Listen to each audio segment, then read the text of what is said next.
Hello viewers, welcome back to my channel. आप सब लोग कैसे हैं? आज यूरियर किचन में बनने जा रहा है creamy fruit custard. Creamy fruit custard बनाने के लिए सबसे पहले एक देगची में मैंने 1.5 कप पानी डाला है और उसमें एक पूरा पैकेट जेली का डालकर इसे मिक्स कर दें।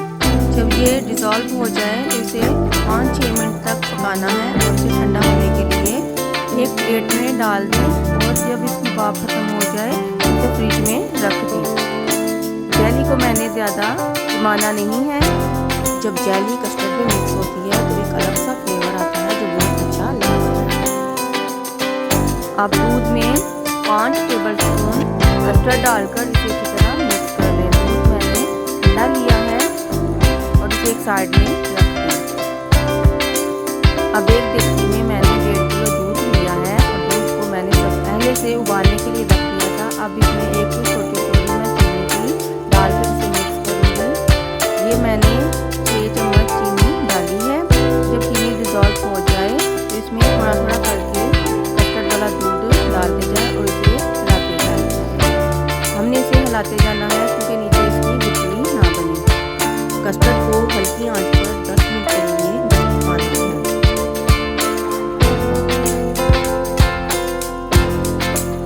जब कस्टर्ड थोड़ा सा गाढ़ा होने लगे तो इसमें इलायची को कूटकर डाल दें और इसे अच्छी तरह मिक्स कर लें। जब ये थोड़ा गाढ़ा हो जाए तो इसे ठंडा होने के लिए फ्रिज में रख दें। कस्टर्ड ठंडा हो चुका है। अब इसमें